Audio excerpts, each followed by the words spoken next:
I just got a job today. Shout out to you. Shout out to you. Years you ago, don't mind telling us what you got? What you got? What kind of job? Shout out to you, especially in this economy. I already saw the Tony Hawk shit. All right, let's see what they're talking about with Expedition 33. mentor told me that the most important part of any story is surprise. Mass Effect ass music. Later, a writer I deeply respect. Lab assistant at my college. Okay. Good and Okay. That nigga gonna be testing on New York rats and shit, bruh. Nigga gonna be doing experiments. Congrats, bruh. Nigga about to do an experiment to see whether or not New York rats can handle wearing four Tims at once. They've been able to confirm 2 because they got 4 feet though. They're gonna see if they can do all 4. Great writing is technique, though even that was probably not as important as conviction. But what keeps us invested in a story is curiosity, the gap between what we know and what we need. Find the cure to Cucamongus. We need that. Combine all. Do you even have a puffer jacket? To create something special. Each and every one of us has played a game that grabbed us from the jump, that connected with us in some unexpected way, a game that surprised us, whose belief in itself was obvious from the first frame, that made us want to explore. I have played a lot of video games, friends, and that feeling. Thanks everyone. I'm excited, especially in the AAA space. I'm not gonna lie, you about to be pulling, and you still in college. You about to be pulling mad bitches, bro. If you get you a good cologne, you dress well, you about to be pulling. I'm not gonna lie. Just remember, no sex before marriage. Because like when you meet girls on your campus, they're gonna be like, "Oh, what you do for a living?" I'm a scientist.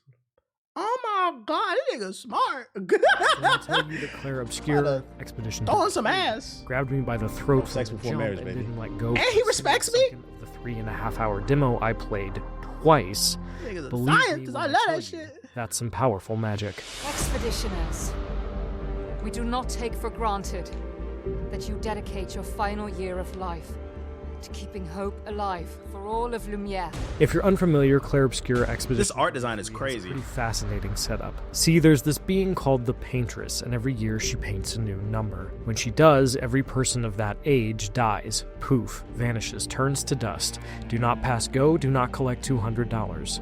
And the thing is, she's counting down. Every year, the people dying get younger, so every year the people of Lumiere send a volunteer expedition of people with 1 year left to live on a desperate, impossible, doomed mission to go to the continent across the sea and kill the Paintress, so she can never paint death again. You battle the Paintress. Know that Lumiere fights with you. You'll find journals from Expedition 84, so if you can do the math in your head, you'll get how desperate this whole thing is and how young, but still older than the average RPG protagonist, your characters are. Learn from the ones who came before. And lay the trail. Man, I just want to know about the gameplay. This nigga's spoiling the story and shit, bro. Talk about the game.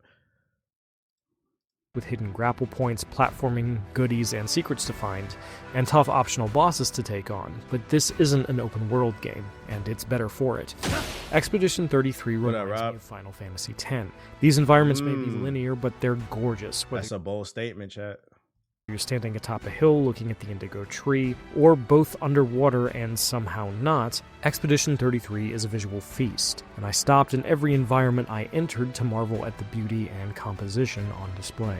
There's even a world map you traverse to get from place to place, like the RPGs of old. So you'll always kind of know where you need to go with a little bit of What really hooked me, however, was the combat. Clair Obscur may be turn-based, but it's not a DVD menu. There's a lot of depth here. Every character has a melee and ranged attack, the latter of which must be aimed manually. Interesting. Melee attacks build AP, and ranged attacks... So I wonder if headshots matter then. Spend it. You'll also need AP for skills, unique attacks that each character has in their arsenal. And on top of that, each character has a particular attribute. Gustav can use certain skills to build up stacks of overcharge, which he can spend to cash out for a devastating attack. Lune's spells grant elemental stains that can supercharge her other spells for additional effects and damage. And my favorite, Mael, so you can stack abilities. This isn't a spoiler, she's in Clair Obscur's trailers, can switch between 3 different stances, offering buffs to attack, Somebody take the Vaseline off the camera. Defense. Managing your AP, setting up a big combo, and planning ahead matters. Like FF10, the turn order is displayed on the left side of the screen, so you can plan every turn in advance, but strategy is only half the battle.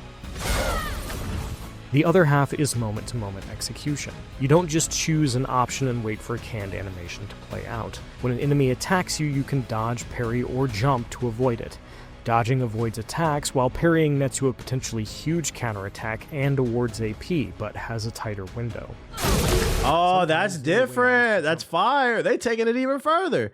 So when you parry, you can actually attack back. It's not just a defensive over thing. something. Sure, It's almost like a mix between turn-based and live action. engage in the time-honored tradition of blocking with your face, but the harder fights are going to force you So to you have to stay engaged the entire time. And if you parry an attack that hits your whole squad, all of them strike back in a beautifully choreographed counterattack that never gets old. That's heat. That's heat. That's heat. Early on, I ran into a very powerful enemy who could kill my characters in a single hit. But the thing was, he had to hit me. If I could parry him, I could win. It took me a couple tries on my first run. He had a tricky attack that forced me to parry or dodge twice. This is in a row. solo But RPG. once I figured out I could parry the first hit and dodge the second, I managed to take him down.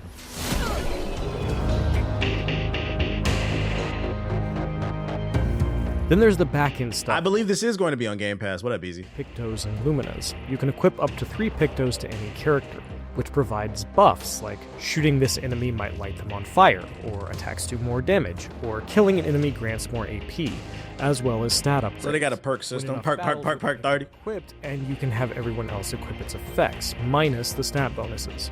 And this is where you can do some What up, Stealth Kitty? stuff. Sure, Mail Full has a playthrough skill after that Indiana forces you to Jones. focus I am not playing.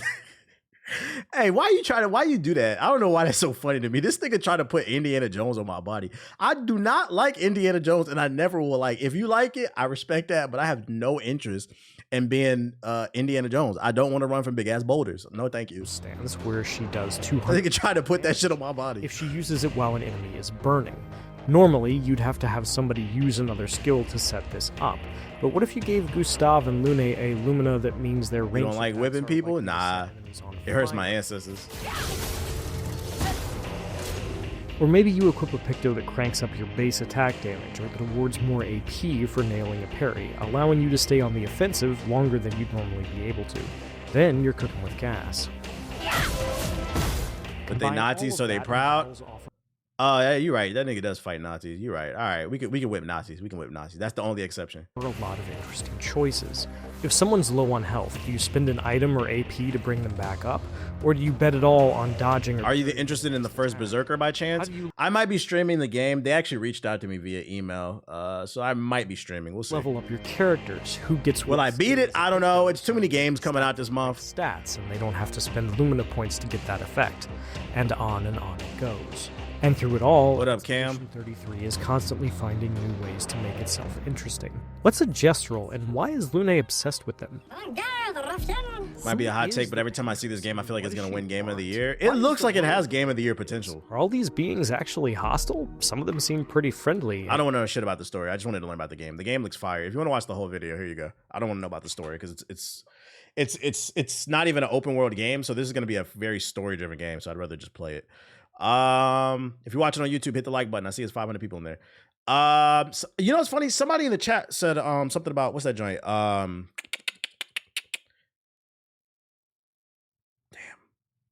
What's that Xbox game? Somebody brought it up. I saw an article. I forgot to save it. What's the Xbox game with the dragons? Let me scroll up because I saw it in the chat. Somebody brought it up. That canceled Scalebound. Yeah, there was a Scalebound article. I forgot to save it. I'm glad you typed that in the chat. You reminded me. Scalebound. Let's see. News. There we go. Let's see. Inside. Actually, let me save this one. I don't know why I forgot to. I'm glad that unlocked a memory for me. I saw this article yesterday and I forgot to save it. Let's see. The creator of Scalebound still wants to develop it. In a recent post on social media, I don't know how to pronounce his name, Hideki Kamiya, who founded Clovers Incorporated after leaving Platinum Games in 2023, revealed that he'd still love to make Scalebound. The ill-fated RPG was canceled in 2017 after years of discussion and rumors, but it seems that the Japanese gaming legend hasn't forgotten about it to the point that he still wants to make it. Scalebound was in development at Platinum Games for around 4 years before it was ultimately canceled. And Kamiya was the game's director. This isn't the first time the industry's icon has pleaded for Xbox to pick up the project again, though. And they shot it down right there. So he's still clamoring for it. I'm not gonna lie though, if you watch the gameplay, like the frame rate was dropping like a motherfucker, bro. I feel like the love for this game is because of what it could have been, but if you actually watch it for what it is, the frame rate was dropping like a motherfucker in this shit, bro. Get the Ninja Gaiden folks on it. We may have a bit. Well, I don't know if they're the correct people for this. So you're telling me I can play the game instead of loading it up on YouTube with my controller? Yeah, I mean, that's the only way to play it right now. 2016 footage if you've never seen the game. An Xbox legend. I mean, Xbox, I'm surprised they never resurrected this game. Xbox got all that damn money for these games. Put it out. Yeah, the potential of it and the scale of it looked cool. But like when you look at it now, like the frame rate was kind of dropping. It was like, yeah, damn, whatever. Fragpunk official Axon gameplay.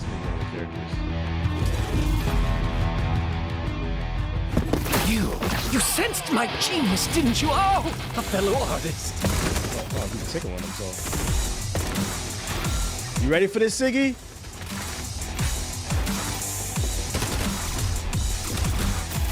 Yeah, it sounded like he busted on the guitar.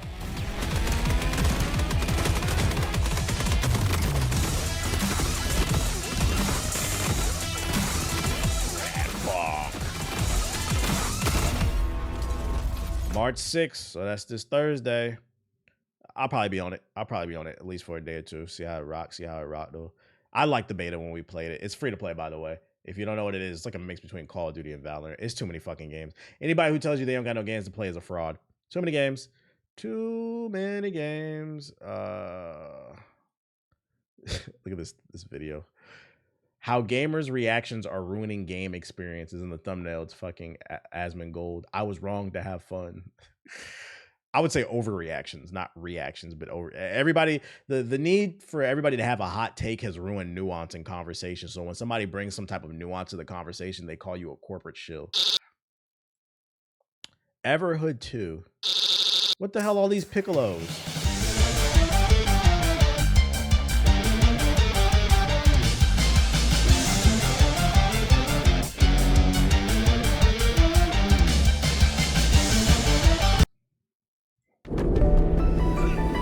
Oh, what's this? Dream World official gameplay reveal. It's a sandbox MMO.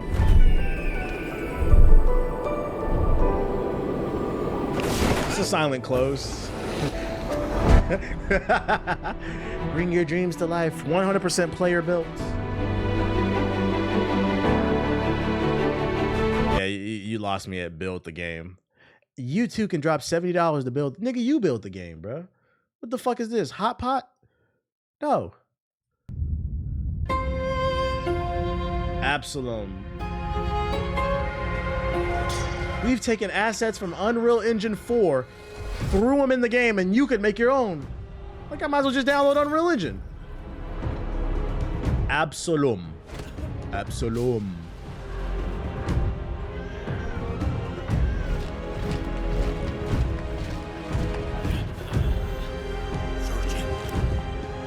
Hot Pot's the biggest scam? No, it's not. I love Hot Pot.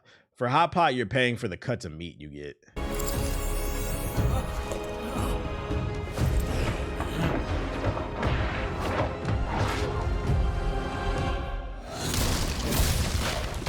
Gameplay?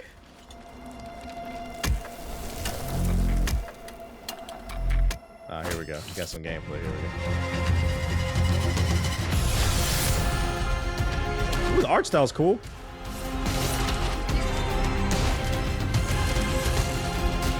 Newgrounds Premium.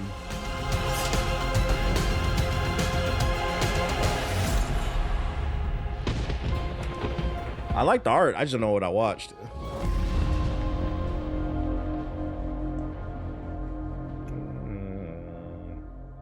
Barbecue Hot Pot will go crazy. Wait, Barbecue Hot Pocket? Nigga, I know your stomach hurt. Street Fighter 6 Turnabout Gala Fighting Pass. What does that mean? Turnabout Gala. Is this a character?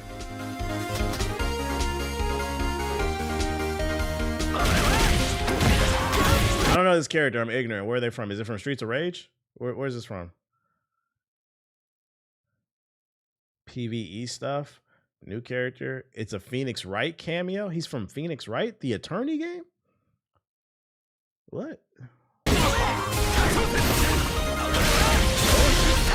Oh, it's just a costume.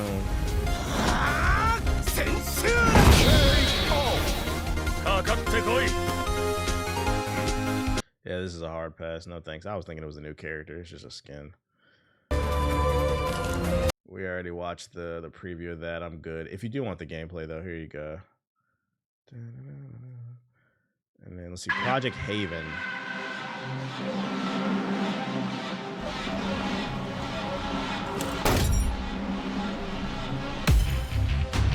Instead of Boulder's Gate, we got Bulging Gate. Oh, thank you. What you linking? New character should be announced on Sunday. Okay. Vin Diesel teased that he's developing a Groot movie. Disney wants their. I don't know about this, chat. I don't know about this. A Groot movie. I don't know if I can sit through 2 hours of I Am Groot. Like, it's like, you know, he's a cool side character, but in the dynamic film of I Am Groot, you find out that he is Groot. Like, yeah, we're Groot too. Like, I feel like this would be like Brain Rot the movie. Works great in a group, but I don't know if I want to watch a solo Groot movie. Unless maybe it's like an origin story where he meets up with Rocket and the rest of the gang. But even still, I don't know if I want to watch that. I'm a hater. Shut up, Brooke. I don't know. You want to watch 2 hours of I Am Groot? A 6-foot fucking tree just hard as hell all the time? Have you tried a Robot Wars Frontier? I don't know, Disney Plus material? I don't got Disney Plus, so whatever. Yeah, 2.5 hours of I Am Groot. That shit was deep. I felt that. That shit was real. Shit is mine. I don't know if that's gonna get the Disney stocks back.